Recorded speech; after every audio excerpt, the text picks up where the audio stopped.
Charlie Chaplin is someone that's massively influenced the film industry. From his comedies, to his satire, to his stardom, they've all influenced it.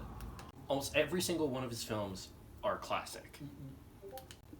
From his heartfelt story about innocence in The Kid, to his critique of Hitler in The Great Dictator, my personal favorite, to his criticism of business in Modern Times and The Circus.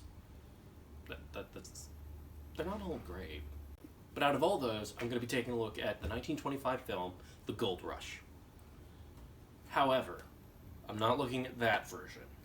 I'm looking at the 1942 version of The Gold Rush. The 1925 release was originally longer, ran at 16 frames per second, and didn't have a consistent score over all of its releases because of the time period. A 24-second frame rate, a shorter time, and a score made by new composers. This 1942 version also had some plot points taken out that were deemed unnecessary by Chaplin. However, there's a little bit of controversy in the film community about these two cuts. One cut is preferred, and the other one is also preferred. So it's kind of a debate. I've seen the 42 cut twice, and I love it.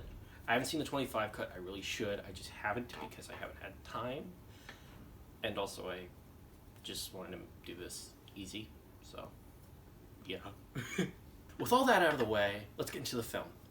The film follows Charlie Chaplin's character, the lone prospector, on his journey from rags to riches.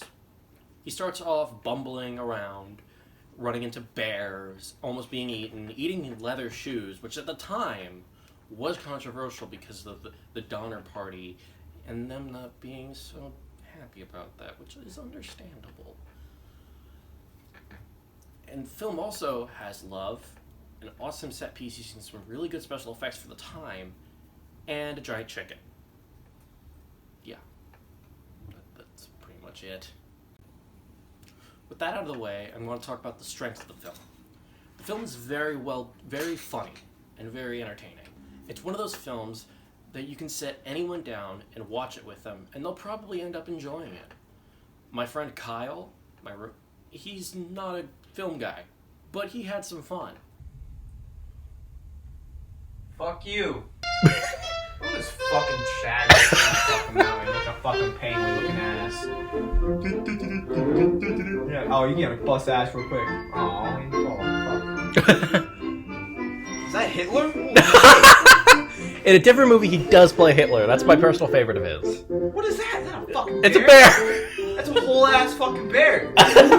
Dude, turn the fuck around, Hitler. Hitler, there's a sun bear behind you. Oh no, he's got AirPods in. It's Hitler, no! The most... What the shit? Oh, it's a fucking mountain bear or something. The thing just fucking... What? Wait, was that it? There was just a bear? Yep. Sky. Eureka, I found it! Wait, they don't say shit in this fucking movie? No. Why? It's silent. They made it before they had sound. Well, this is the updated version. It's complicated. My sister, she does not like silent films. I can't even get her to watch this guy's movie. I need to get her to watch it. And Emma, if you're watching this, I'm gonna make you someday. I promise that.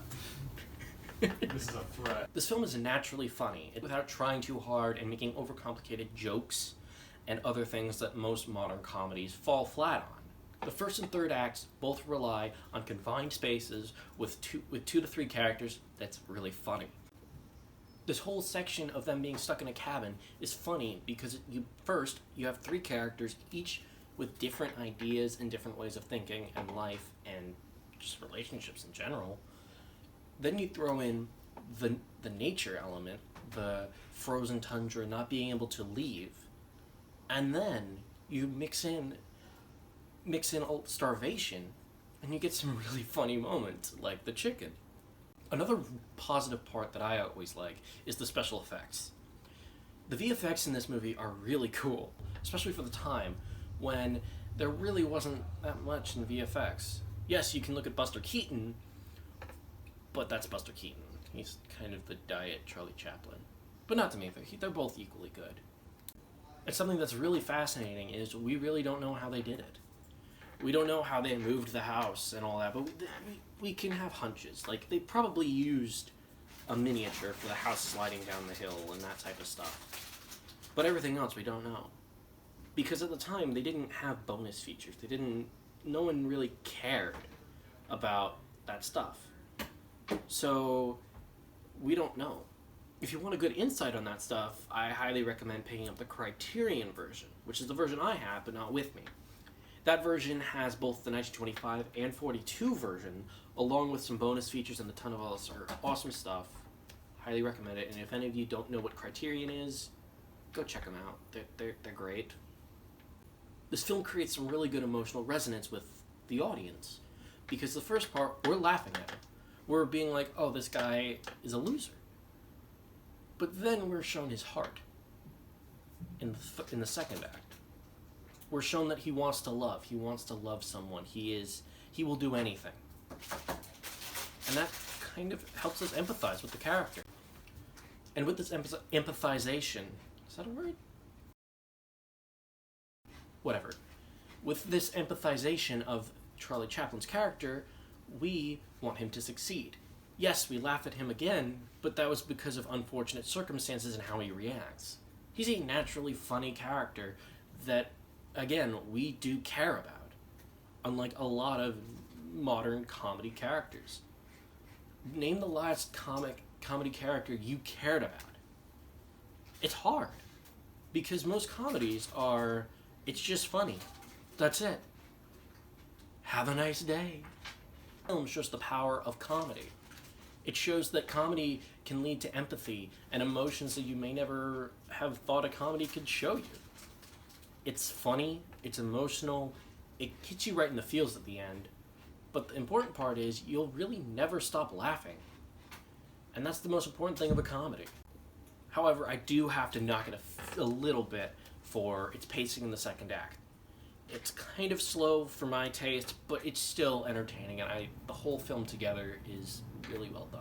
And I understand why people call it Chaplin's masterpiece, even though they're wrong. Fight me. But overall, I'm going to give this film an 11 out of 10.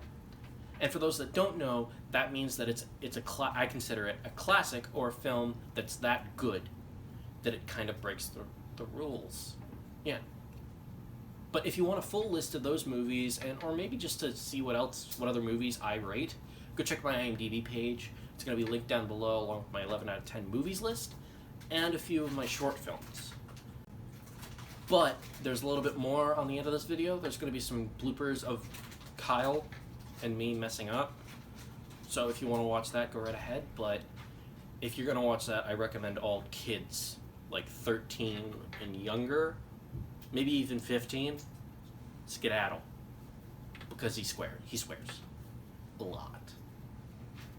Like, a lot. But it's funny. So, yeah. Till next time, I guess. See ya.